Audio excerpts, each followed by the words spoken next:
I am Parul Garg और आज के इस वीडियो में हम डिस्कस करेंगे अनअकैडमी के रूल्स एंड रेगुलेशंस और गाइडलाइंस की, जो कि अनअकैडमी ने अपने एजुकेटर्स के लिए बनाई हैं।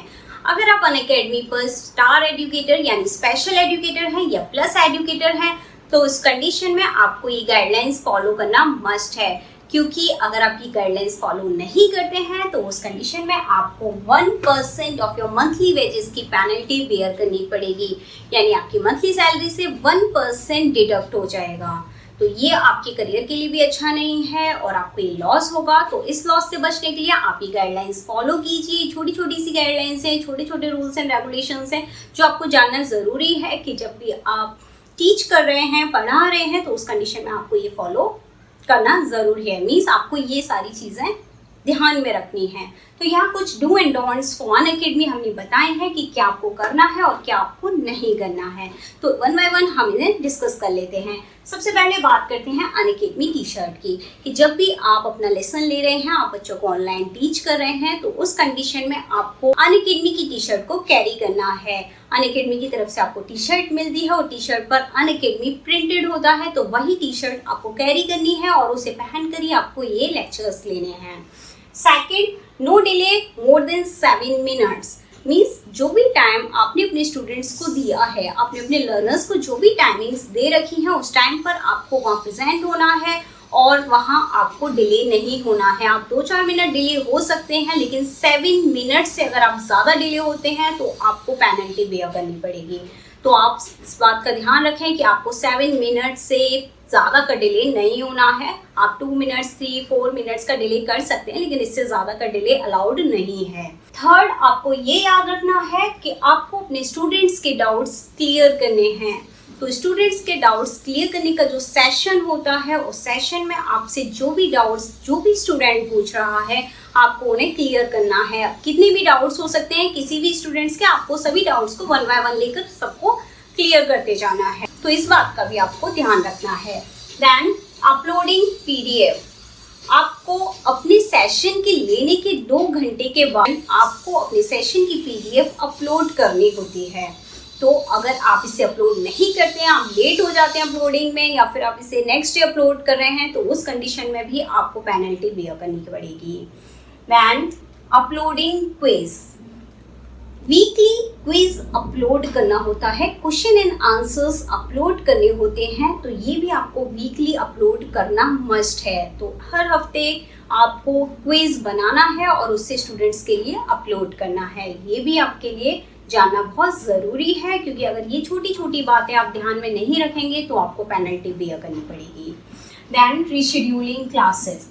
रीशेड्यूलिंग क्लासेस में ये बताया है कि अगर आप अपनी क्लास से कुछ टाइमिंग्स डिफरेंट कर लेते हैं, मीन्स अगर आज मान लीजिए आप 1 बजे आ रहे हैं और अगर नेक्स्ट डे आप 2 या 3 बजे आ रहे हैं, यानी आपने रीशेड्यूल कर ली क्लास को without information of the students, कि इन स्टूडेंट्स को पता ही नहीं है और आपने अपनी क्लास रीशेड्यूल कर ली, तो ये आपका नेगेटिव इम्प्रेशन होगा।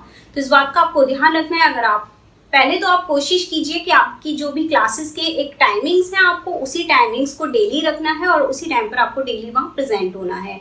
अगर आप फिर भी किसी रीज़न की वजह से अपनी क्लास को रीशेड्यूल किसी दिन के लिए करना चाहते हैं, तो उसके लिए पहले आप अपने लर्नर्स को इन्फॉर्म कीजिए कि आप अपनी क्लास रीशेड्यूल कर रहे हैं, ताकि वो उस टाइम पर प्रेजेंट हों। ऐसा नहीं होना चाहिए कि आपने उन्हें बिना बताए अपनी क्लास रीशेड्यूल कर ली और स्टूडेंट्स वेट कर रहे हैं आपका और आप वहाँ हैं ही नहीं, तो ये आपके लिए बहुत नेगेटिव इम्प्रेशन रहेगा। ठीक है। Then unprofessional attitude. ये बहुत ज़्यादा आपको बात ध्यान में रखनी है कि आपको अपने लर्नर्स को unaccepted behaviour, unprofessional attitude show नहीं करना है। As a tutor, as a educator, आप एक उस लेवल पर हैं, आप उस पोजीशन पर हैं कि आपको बच्चों को खुद सिखाना है, ना कि आप खुद से ही अनएक्सेप्टेड बिहेवियर बच्चों के साथ करें। तो ये बहुत गलत आपके पार्ट से रहेगा और अनअकैडमी के पार्ट से भी रहेगा, क्योंकि दोनों की ही इमेज इसमें गलत जा रही है। तो आपको इस बात का खास ध्यान रखना है। Then leaving session between classes. आपको सेशन के बीच में क्लास छोड़कर इधर उधर नहीं जाना है। कि आपका कोई कॉल आ गया, आप अपने फ़ोन कॉल अटेंड करने चले गए और आपको पता ही नहीं है यहाँ स्टूडेंट्स आपका वेट कर रहे हैं और आप फ़ोन पर लगे हुए हैं, तो ये चीज़ आपको नहीं करनी है। अगर आपको 2-3-4 मिनट्स के लिए जाना भी है तो आप बच्चों को इन्फॉर्म कीजिए कि मैं अभी आ रहा हूँ, 2-4 मिनट का मुझे काम है, तो आप उसके लिए इन्फॉर्म कर जा सकते हैं, लेकिन 5 मिनट से ज़्यादा फिर भी आप नहीं जा सकते। ठीक है, जब भी जाएं, जिस टाइम के लिए भी जाना है, पहले आपको इन्फॉर्म करना होगा, तभी आप जा सकते हैं। कोशिश कीजिए आप अपने सेशन को छोड़कर जाएं ही ना। अगर आप ये सारी बातें फॉलो नहीं करते हैं तो उस कंडीशन में आपको पेनल्टी बियर करनी पड़ेगी, और वो पेनल्टी होगी 1% ऑफ योर मंथली सैलरी। ठीक है, अब इसके अलावा हम एक बात और आपको बता देते हैं कि अगर आप कॉपीराइट मटेरियल किसी का यूज़ कर लेते हैं, आप अपने टीचिंग क्लासेस में, अपनी स्लाइड्स में आप कॉपीराइटेड मटेरियल ले रहे हैं, या गूगल से आपने कोई भी पिक्चर इमेज ले ली और वो अपनी स्लाइड्स में डाल दी, तो वो कॉपीराइट कंटेंट माना जाएगा। या आपने किसी दूसरे अनअकैडमी एजुकेटर का कोई भी पिक्चर इमेज यूज़ कर ली, तो वो भी कॉपीराइट कंटेंट माना जाएगा, क्योंकि वो भी आप पर कॉपीराइट स्ट्राइक डाल सकते हैं। तो उस कंडीशन में आपको कोई भी कॉपीराइट मटेरियल यूज़ नहीं करना है। अगर किसी ने भी आप पर कॉपीराइट स्ट्राइक डाल दी और अगर आपके पास ये आ जाती है, तो उस कंडीशन में आपको 50% ऑफ योर मंथली सैलरी देनी होगी, यानी वो आपकी सैलरी से डिडक्ट हो जाएगी। तो ये एक हैवी लॉस होगा आपके लिए। 50% वेजेस यानी सैलरी आपकी डिडक्ट हो रही है। तो आपको इस बात का खास ध्यान रखना है कि आपको कॉपीराइट कंटेंट यूज़ नहीं करना है। सेकंड, अगर आप रिपीट कर रहे हैं इसी चीज़ को, मीन्स आप फॉलो कर रहे हैं, आप नहीं मान रहे, लेकिन आपने फिर भी उसे यूज़ किया है, कॉपीराइट कंटेंट को दोबारा आप यूज़ कर रहे हैं, तो उस कंडीशन में अनअकैडमी आपके साथ किए गए कॉन्ट्रैक्ट को कैंसिल कर देगी और आपको कोई भी सैलरी नहीं मिलेगी, आप अनअकैडमी से हट जाएंगे। तो आपको इस बात का ध्यान रखना है। अगर आप अनअकैडमी पर अपना सीरियसली करियर बनाना चाहते हैं तो उस कंडीशन में आपको गाइडलाइंस फॉलो करनी होंगी, और ये कुछ बहुत हार्ड एंड फास्ट गाइडलाइंस नहीं है, बहुत इजी गाइडलाइंस है जो हर एजुकेटर को यूज़ करनी चाहिए अपनी लाइफ में। अगर आप टीचिंग करना चाहते हैं तो आप इन्हें यूज़ कर सकते हैं, ये बहुत इजी गाइडलाइंस हैं। ठीक है, और इस बात का भी आपको ध्यान रखना है कि जब भी आप आएँ क्लास लेने, अपना एक पर्टिकुलर टाइम सेट कर लें, बच्चों को वही टाइम बताएं और डेली आप उसी टाइम पर प्रेजेंट रहें।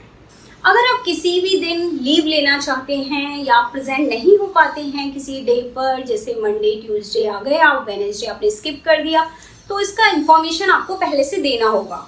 आप स्टूडेंट्स को पहले से बताएंगे कि आप वीक में कितने दिन प्रेजेंट रहेंगे और अपने टाइमिंग्स आपको बताने रहेंगे। आप अगर किसी दिन स्किप कर रहे हैं तो वो आपको पहले से इन्फॉर्म करना होगा। तो ये छोटी छोटी बातें हैं, तो इन सारी बातों का अगर आप ध्यान रखते हैं तो डेफिनेटली आप एक सक्सेसफुल एजुकेटर अनअकैडमी पर बन पाएंगे। तो ठीक है, हम अपना सेशन यहीं क्लोज करते हैं। नेक्स्ट वीडियो में न्यू कंटेंट के साथ आएंगे, तब तक के लिए थैंक यू।